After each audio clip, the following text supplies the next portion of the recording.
அனைவருக்கும் வணக்கம். ஸோ டிஎன்பிசியில் இப்போ ரீசெண்டாக கேட்கக்கூடிய கேள்விகள்லாம் பார்த்தோம்னு வச்சிங்களேன், ஒரு ஒரு சாம்பிளுக்கு ஒரு 4-5 கேள்வி உங்களுக்கு காட்டுறேன்.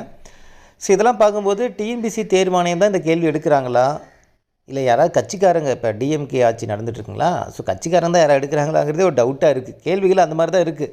ஸோ இதெல்லாம் கரண்ட் அஃபேர்ஸ் கேள்வின்ட்டு கொடுத்துருக்காங்க. இதெல்லாம் கரண்ட் அஃபேர்ஸ் கேள்வியா அப்படிங்கிறதே தெரியல. ஏதோ நியூஸ் பேப்பரில் வரக்கூடிய ஏதோ அரசியல் சார்ந்திருக்கக்கூடிய கேள்வி மாதிரி தெரியுது. ஸோ இங்கே பார்த்தீங்கன்னா உங்களுக்கு தெரியும், இந்த கேள்வி நீங்கள் படித்து பாருங்கள். ஓகேங்களா, ரொம்ப லாங்காக இருக்குது. நீங்கள் ஆல்ரெடி நீங்கள் பார்த்துருப்பீங்க. இந்த கொஷின்ஸ்லாம் நான் உங்களுக்கு டெலகிராமில் அனுப்பிவிட்றேன். ஓகேங்களா. ஸோ ஒரு திட்டத்தில் பார்த்தோன்னா தமிழ்நாடு அரசு பார்த்தோன்னா அதில் இணையறதுக்கு மறுத்துக்கிட்டாங்க. ஏன்னா இந்தி திணிப்பு அப்படிங்கிறது இருந்ததுனால அப்படின்னு சொல்லியிருக்காங்க.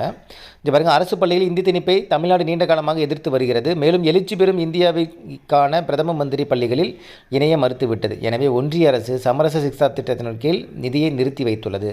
கூற்று காரணம் மாதிரி கொடுத்துருக்காங்க.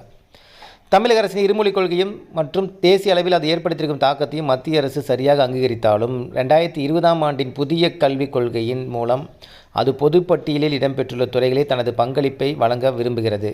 இது தமிழக அரசால் கூட்டாட்சி நிர்வாக முறை என்ற கருத்திற்கு எதிரானதாக கருதப்பட்டு கடுமையாக எதிர்க்கப்படுகிறது. இது எந்த வகையில் இந்த கேள்வியில் எடுத்து வச்சுருக்காங்கன்னு தெரியல. அடுத்த கேள்வி பாருங்கள். திமுக இந்தி எதிர்ப்பு போராட்டத்தில் முக்கியமாக பங்கெடுத்து கொண்டது. திமுக மக்களை தமிழர் என்ற அடையாளத்தால் ஒன்றிணைய வற்புறுத்தியது. இதெல்லாம் என்ன கேள்வி? உண்மையிலுமே இது வரைக்கும் டிஎன்பிசி தேர்வு இப்படி ஒரு கேள்வி கேட்டாங்களாங்கிறது எனக்கு ஆச்சரியமாக இருக்குது உண்மையிலுமே. அடுத்து பாருங்கள், தமிழ்நாட்டில் விடியல் பயண திட்டம் எப்போதும் ஓகே, இதெல்லாம் கூட ஓகே, அதை திட்டம் பேஸ் பண்ணி அப்படின்னு கூட வச்சுக்கலாம். அடுத்த கேள்வி பாருங்களேன், இதெல்லாம் கூட நம்ம போன தடவை நம்ம சொல்லியிருந்தோம். தமிழ்நாட்டில் இந்த திட்டத்தை அறிமுகப்படுத்தியிருக்காக முதலமைச்சரை மக்கள் தாய்மானவர் என்று அழைக்கப்படுகிறார். ஸோ மக்கள் தாய்மானவர் அழைச்சாங்கன்ட்டு நம்ம எதை வச்சு சொல்கிறோம்? எல்லா மக்களும் அழைச்சாங்களா அப்படிங்கிறதே தெரியாது.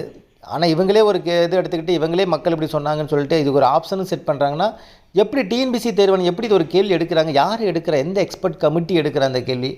யார் தான் கொஸ்டின்ஸ் எடுக்கிறீங்க டிஎன்பிசிக்கு? நீங்களாம் யார் கட்சிக்காரங்களா இல்லை என்ன அப்படிங்கிற மாதிரி தான் இருக்குது. கேள்விகள் அப்படி தான் இருக்குது. ஓகேங்களா. இது வரைக்கும் எவ்வளவோ இந்த டிஎன்பிசி இது நடந்திருக்கு தேர்வுகள். இதெல்லாம் பார்க்கும்போது கொஞ்சம் சிரிப்பாக தான் இருக்குது. ஓகேங்களா. அதாவது இது எப்படி தெரியுதுமா, டிஎன்பிசி எக்ஸாமுக்கு படிக்கிறவங்களுக்கான கேள்வி மாதிரி தெரியல. கட்சியில் சேர்கிறதுக்காக ஒரு டெஸ்ட்டு வைப்பாங்க. அந்த டெஸ்ட்டில் நீங்கள் பாஸ் பண்ணிட்டால் கட்சியில் சேர்த்துப்போம், இல்லை உங்களுக்கு ஒரு சீட்டு கொடுப்போம் அப்படிங்கிற மாதிரி இருக்குது. எங்கே போய் முடியும்னு தெரில. சரிங்களா.